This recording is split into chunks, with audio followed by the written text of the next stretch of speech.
Oi, gente. O ministro do Supremo Tribunal Federal, Gilmar Mendes, destruiu completamente essa tese bolsonarista que plano de golpe não é crime. Eu vou trazer os argumentos do Gilmar Mendes e acrescento para vocês que eles me parecem absolutamente persuasivos e eu vou acrescentar alguns, além daqueles que ele traz, né? O ministro Gilmar Mendes, decano do Supremo Tribunal Federal, rechaçou nessa quinta-feira a tese de congressistas bolsonaristas de que o plano de golpe conduzido por militares após as eleições, conforme revelou a Polícia Federal, não poderia ser configurado como crime por não ter se concretizado.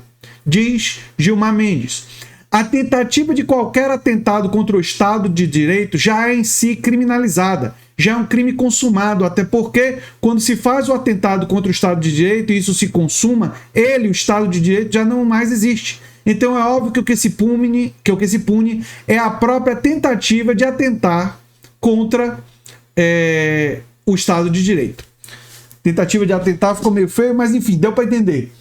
Ou seja, você tentar derrubar o Estado de Direito é em si um crime. E eu faria uma seguinte analogia. E perguntaria às pessoas que aderem a essa tese de que plano, né, tentativa não consumada não é crime. E tentativa de assassinato é crime? Até onde eu sei né? Tentar roubar um banco é crime? Tentar derrubar o Estado Democrático de Direito também é crime. E não foi só plano. Primeira coisa que eu quero derrubar de cara, que o Gilmar Mendes não fala, mas eu vou falar. Não foi só um plano. Sabe por que não foi só um plano? Porque no 8 de janeiro, as tropas, os soldados rasos do bolsonarismo invadiram o Congresso e o Supremo Tribunal Federal. E isso fazia parte do plano. Então, parte do plano foi executado. Foi feito. Foi executado. A ideia envolvia, entre outras coisas, que aquela invasão precipitasse, né, junto com outras atitudes de sequestros, de assassinatos, né, que o Brasil iria entrar numa ditadura militar. E parte do plano foi executado. Teve não só o planejamento, mas teve a execução. Só que o plano como um todo, eles não conseguiram executar tudo. Ainda bem. E até por não terem conseguido executar tudo, não tenham sido eficazes nas suas tentativas, é que nós ainda temos Estado Democrático de Direito para punir aqueles que tentaram. Aqueles que tentaram. Porque conspirar, essa é outra coisa, organização criminosa, conspirar em conjunto para destruir o Estado Democrático de Direito é crime. É crime. Enfim. Vamos lá. O plano chamado de Punhal Verde e Amarelo, aliás, teve um seguidor meu, deixa eu até destacar ele aqui, ó. É o Paleontológico. Ele diz que é impressão minha o plano... Cadê? Como é que ele fala aqui? O plano deles faz alusão aos fascistas na Alemanha da década de 30, no que ficou chamado de Noite das Longas Facas. Eu acho que você está coberto de razão, viu, Paleontológico? Eu acho que você está coberto de razão. Foi uma sacada brilhante e quis te dar os créditos pela sacada brilhante, né? Porque não foi minha, foi sua. Foi de um seguidor meu. Mas isso é normal. Eu tenho muitos seguidores pessoas inscritas aqui no canal que têm sacadas assim brilhantes e eu sempre sou grato às colocações, né? A trama golpista previa a execução do presidente Lula, do vice Geraldo Alckmin e do próprio Alexandre. Segundo a investigação, né, os suspeitos planejavam o sequestro e homicídio de Alexandre de Moraes para 15 de dezembro, ocasião que chegaram a se posicionar para executar a ação, mas desistiram dela em razão do adiamento de uma sessão. Ou seja, a sessão foi adiada do Supremo Tribunal Federal, o plano estava todo pronto e aí eles não conseguiram. Mas o plano golpista continuou. O 8 de janeiro aconteceu. O desejo deles e todos eles que estavam tramando em relação a isso, incentivando, influenciando, era que aquele 8 de janeiro precipitasse os militares a tomar o poder. O fato deles terem fracassado, o fato de terem militares que, quando fizeram a reunião com o Bolsonaro, disseram para ele não ao plano golpista, não significa que tramar, que tentar persuadir, que levar o plano golpista em reuniões. A reunião, isso eu quero enfatizar para vocês, a reunião que Bolsonaro teve com os 3 comandantes das Forças Armadas é um ato, é uma ação, é uma tentativa de golpe.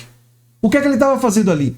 Ele estava tentando convencer, ele já tinha convencido da Marinha, ele queria convencer o comandante do Exército e o comandante da Aeronáutica a participar de uma tentativa de golpe, a participar de um golpe de Estado. Ele estava ali tentando convencer eles a isso.